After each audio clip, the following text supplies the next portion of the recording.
सभी साथियों को नमस्कार। युवा मंच के यूट्यूब चैनल पर आप सभी का स्वागत है। मित्रों, आज हम बात करेंगे आप लोगों से विशेष चर्चा में तदर्थ मामले पर कि आखिर शीतला प्रसाद ओझा केस की सुनवाई का मूल क्या है।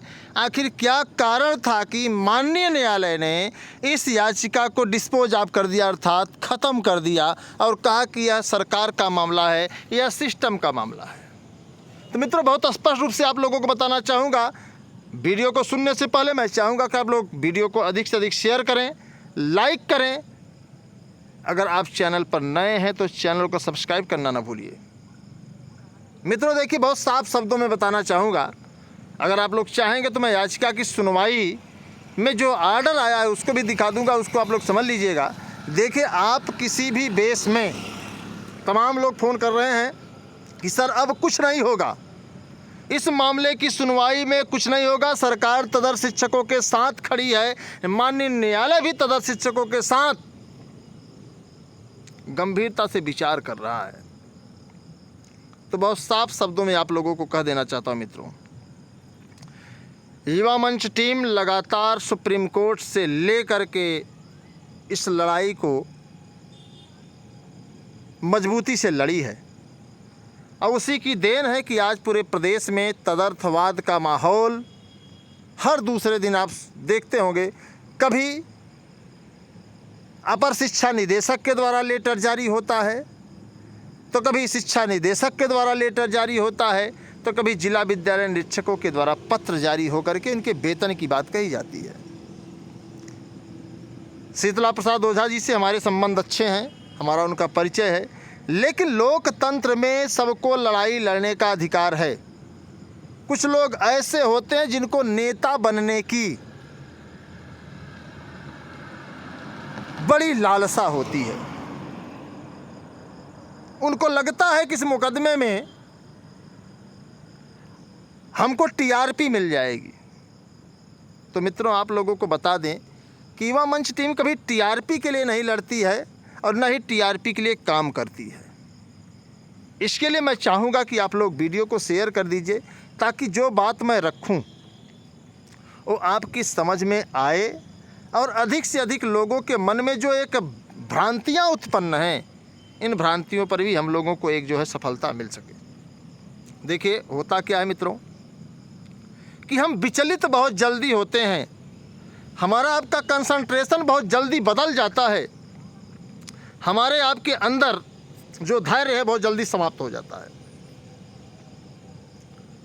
तो उसके लिए मैं आप लोगों को बताना चाहूँगा मित्रों कि न्यायालय में जो सुनवाई हुई थी शीतला प्रसाद ओझा की, बहुत स्पष्ट रूप से बताना चाहूँगा और बहुत क्लियर कट में कि शीतला प्रसाद ओझा जी के द्वारा, जबकि मैं रोक रहा था कि आप सीटों को जोड़ने की बात मत करिए,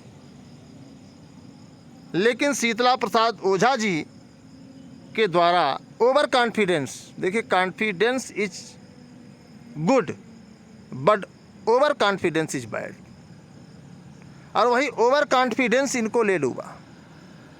इनको लगता था कि हम न्यायालय में याचिका डाल देंगे तो हमको जीत मिल जाएगी, हमारी जो है विक्टोरी तैयार हो जाएगी और हम समाचार पत्रों के माध्यम से आइकॉन बन जाएंगे, हीरो बन जाएंगे। देखिए मित्र, बता दें कि हीरो कोई बनता नहीं है। हम लोग कई लड़ाई लड़े, कई लड़ाइयों में सफलता मिली, सरकार यहाँ तक कि जो है घुटने टेक दी, लेकिन हमको हीरो बनने का, हमको अपने आप को टेलर टाइट करने का कोई औचित्य नहीं है। शीतला प्रसाद जी से हमारा काफ़ी अच्छा संबंध है और हमारा नहीं, जो भी प्रतियोगी साथी प्रयागराज में रहते हैं उनसे हम लोगों का संबंध अच्छा है। जो भी साथी इस उम्मीद के साथ हमारे पास फ़ोन करते हैं कि हाँ सर हमारी ये समस्या है, तो हम लोग पूरी तल्लीनता के साथ, पूरे तन्मयता के साथ और पूरी ईमानदारी के साथ समस्या का निदान करते हैं। लेकिन शीतला प्रसाद ओझा जी के द्वारा जो मुकदमा दायर किया गया, मुकदमे में कोई गलती नहीं थी, बहस भी अच्छी हुई, लेकिन सवाल यह तब खड़ा हो गया जब यह कहा गया कि टीजीटी पीजीटी 2022 के विज्ञापन में इन पदों को जोड़ दिया जाए। तो देखिए मित्र, बता दें कि आप डायरेक्ट विज्ञापन में पदों को जोड़ने की बात नहीं कर सकते हैं। जब तक तदर्थवाद समाप्त होने की पुष्टि नहीं हो जाती है, जब तक सरकार सुप्रीम कोर्ट के आदेश का अनुपालन नहीं करती है, तब तक आप किसी भी दशा में यह कहने के लिए हकदार नहीं हैं। और सबसे बड़ी बात कि आप एक साधारण प्रतियोगी हैं, और एक साधारण प्रतियोगी की बस यही हो सकती है बात कि आप फार्म भरे हैं। न्यायालय में सीधे सीधे कहा गया था कि ये प्रतियोगी हैं, इन्होंने फार्म भरा है और ये जो है चाहते हैं तो ये हम परीक्षा कराने जा रहे हैं, हमारी सारी योजना बन गई है, इसलिए हम इसको पदों को जोड़ नहीं सकते हैं, ख़ास तौर से 22,000।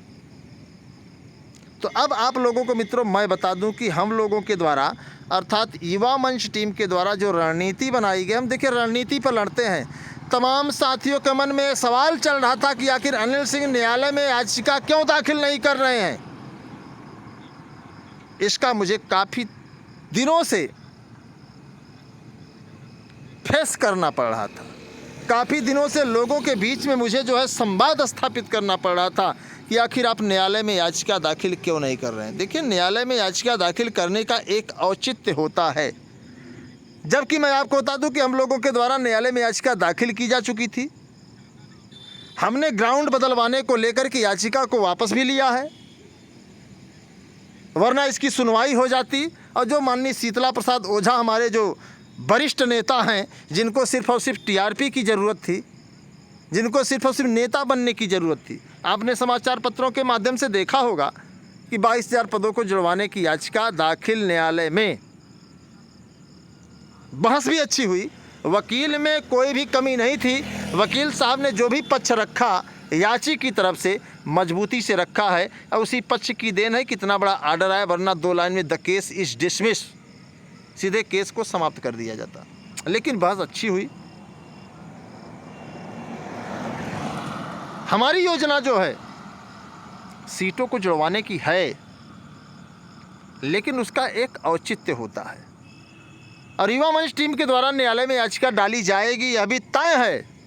और आपको बता दें कि जो आने वाला सप्ताह है, इसी सप्ताह में याचिका डालूंगा और जीत के दिखाऊंगा मित्रों, जीत के कि आखिर अनिल सिंह जीतता कैसे है।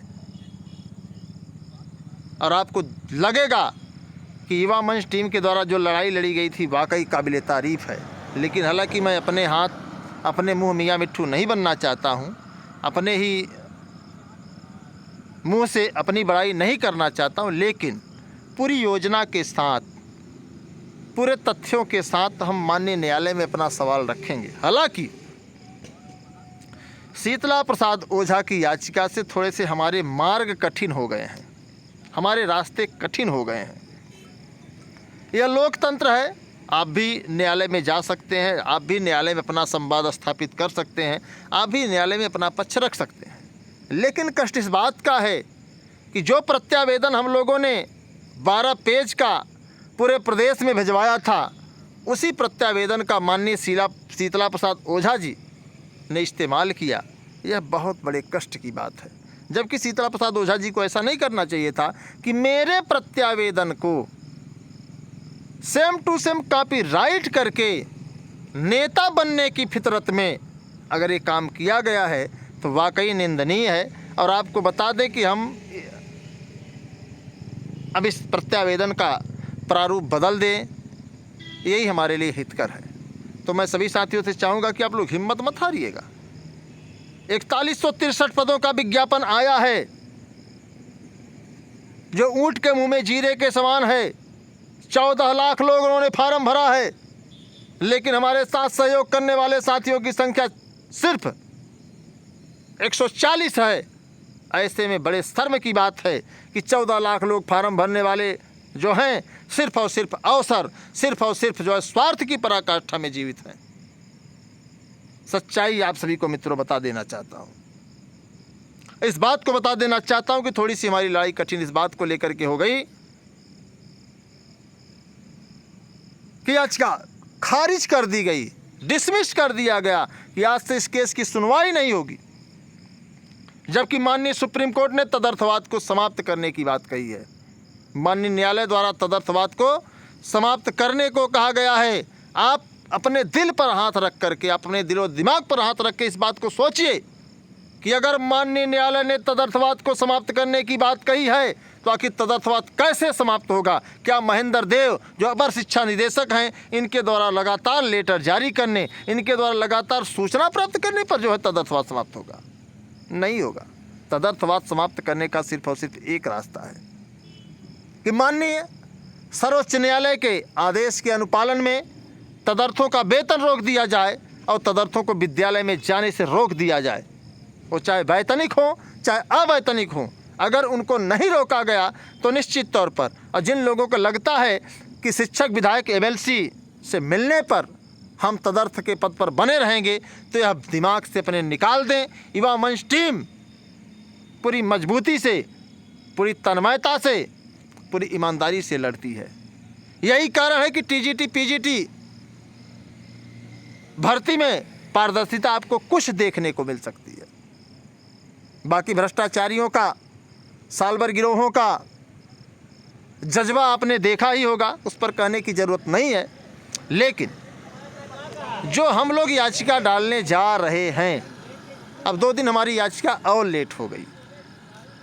हालांकि हमारा प्रयास है कि जो आने वाला सप्ताह है, इस सप्ताह में हम लोग याचिका दायर कर देंगे और यकीन मानिए कि इस याचिका में तदर्थवाद समाप्त होगा और जो सीटें हैं उनका अधियाचन है माध्यमिक शिक्षा सेवा चयन बोर्ड में आएगा। और आपको बता दें कि अगर माध्यमिक शिक्षा सेवा चयन बोर्ड में आया तो हम लोग इसको जुड़वाने से बाज नहीं आएंगे। परीक्षा तिथि को लेकर भी तमाम साथियों के मन में उहापोह की स्थिति है। तमाम यूट्यूबर्स लगातार इधर उधर की सूचनाएं आप लोगों के बीच में शेयर कर रहे हैं कि अक्टूबर में परीक्षा होगी, नवंबर में परीक्षा होगी, दिसंबर में परीक्षा होगी, या फिर कुछ लोग तो कह रहे हैं कि अगस्त में ही परीक्षा हो जाएगी। तो आप सभी मित्रों को बता देना चाहते हैं कि आप इसको दिलो दिमाग से निकाल दीजिए। परीक्षा आपकी अक्टूबर लास्ट या नवंबर में होगी, उसके पहले परीक्षा किसी भी दशा में नहीं होगी। उसके पहले आप लोग अपनी तैयारी मजबूती से करते रहें और इस वीडियो को अधिक से अधिक शेयर भी करते रहें। आपको लगता है कि अगर आप 200-500 रुपये सहयोग कर देंगे तो आप भिखारी बन जाएंगे, तो मैं आपको आपके माता पिता की सौगंध देता हूं कि आप कदापि एक पैसे सहयोग मत करिएगा। जिस तरीके से मैंने सुप्रीम कोर्ट में लड़ाई लड़ी है, उसी तरीके से मैं हाई कोर्ट में भी मुकदमा लड़ूंगा। लेकिन आप सब इस बात को अपने दिमाग में रख लीजिए कि युवा मंच टीम लड़ती है और लड़ेगी। आपके सहयोग से यही होता है कि थोड़ा सा लड़ाई आसानी से हम लोग लड़ सकते हैं। लेकिन आपको लगता है कि आप 200-500 सहयोग करके भिखारी बन जाएंगे, 200-500 रुपये दे करके आप सड़क पर आ जाएंगे, तो आप अपना पैसा अपने पास रखिए। मुझे आपका पैसा नहीं चाहिए, क्योंकि मेरा मकसद है, युवा मंच टीम का मकसद है कि हमारे प्रदेश के नौजवानों को रोज़गार मिले और अधिक तादाद में रोज़गार मिले। आपको नौकरी मिलेगी तो मुझे इस बात की खुशी होगी कि हमारा नौजवान साथी जो सड़कों पर बेरोजगार घूम रहा था, आज उसे एक जीविकोपार्जन का साधन मिल गया। तमाम लोग सवाल करते हैं कि हमने इतना पैसा दे दिया। आपने बिल्कुल सहयोग किया तो आपका पैसा सही दिशा में प्रयोग किया जा रहा है। शीतला प्रसाद ओझा के तरह भावावेश में आकर के, यह नहीं है कि जबरदस्ती कोर्ट में चले। शीतला प्रसाद ओझा जी से मेरे संबंध अच्छे, मैं बार बार इस बात को कह रहा हूँ। इसको आपको समझना होगा, इसे आपको मानना होगा। लेकिन लोकतंत्र के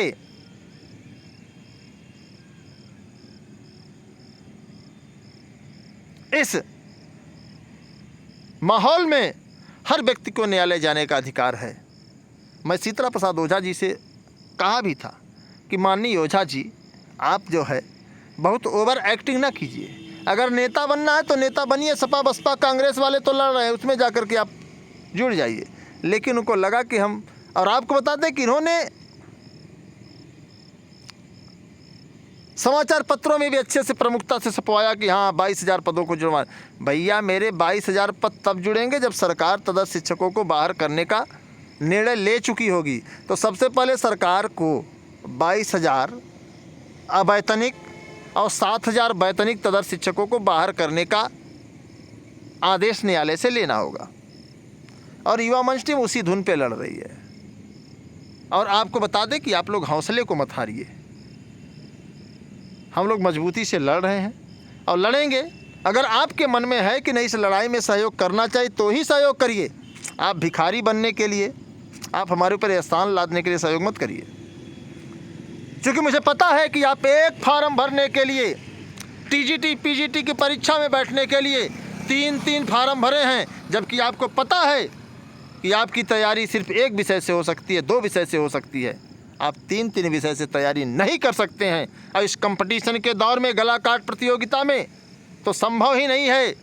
आप एक विषय का अगर फार्म भरें तो उसमें भी आप पर संशय है कि आप परीक्षा में सफल होते हैं कि नहीं होते हैं। लेकिन फिर भी आप लोगों ने 3 फार्म भरे हैं, अर्थात 8 त्रिक 2400 रुपये खर्च किए हैं।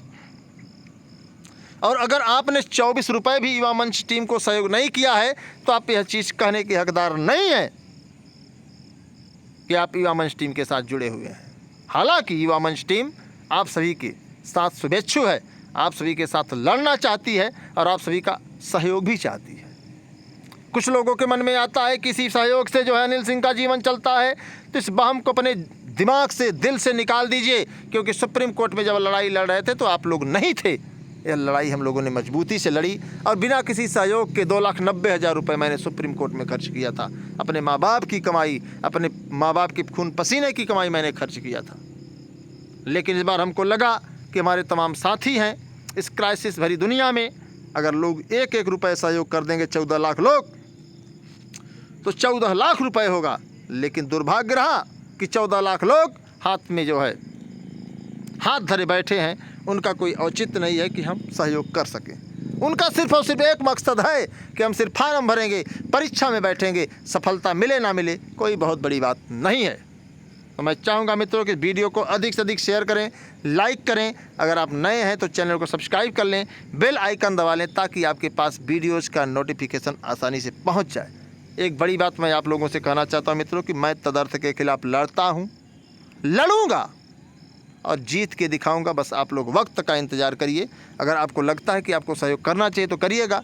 अगर आपको लगता है सहयोग नहीं करना चाहिएगा तो आप सिर्फ और सिर्फ पढ़ाई करिए, अपने माता पिता की उम्मीदों पर खरा उतरिए, अपने सपने को साकार करिए। हमारी शुभकामनाएं हैं कि आप 4163 पद में अपना एक स्थान सुनिश्चित करिए और आप इस झंझावात भरी ज़िंदगी से, आप इस जो है बेरोजगार भरी ज़िंदगी से, आप जो है इस बेरोजगारी के दंश से बाहर निकलें। यही मेरी शुभकामनाएं हैं। लगातार हम लोग लड़ रहे हैं, लगातार हम लोग संघर्ष कर रहे हैं और सही दिशा में। लेकिन जब नेता बनने का शौक़ किसी को होता है तो निश्चित तौर पर थोड़ा सा रास्ता कठिन हो जाता है और वही हुआ है। तो आप लोग हताश और निराश ना हो। हम पूरी रणनीति के साथ, पूरी योजना के साथ इस लड़ाई को मजबूती से लड़ेंगे और आप लोगों को दिखाएंगे कि युवा मंच टीम कोई एक ताकत है, युवा मंच टीम कोई एक टीम है जो लड़ती है, जो जीत कर दिखाती है। और हमने कई मुद्दों को जीत करके दिखाया है, ऐसा नहीं है। तो हम चाहेंगे आप वीडियो को अधिक से अधिक शेयर करें, लाइक करें। अगर आप नए हैं तो चैनल को सब्सक्राइब करें, संख्या बढ़ाइए। अगर आप टेलीग्राम ग्रुप में नहीं जुड़े हैं तो आप @anil Singh 9450 सर्च करिए, आपको युवा मंच टीम का टेलीग्राम ग्रुप मिलेगा। आप उसमें जुड़ जाइए, आपको सारी सूचनाएँ अपडेट की जाती रहेंगी युवा मंच टीम के साथियों के द्वारा। हालांकि मैं सक्रिय नहीं हो पाता हूं, लेकिन फिर भी इतना ज़रूर है कि आपके हर सवाल का जवाब मिलता रहेगा। तो धन्यवाद, नमस्कार। मैं आपके संघर्षों का साथी अनिल सिंह। नमस्कार।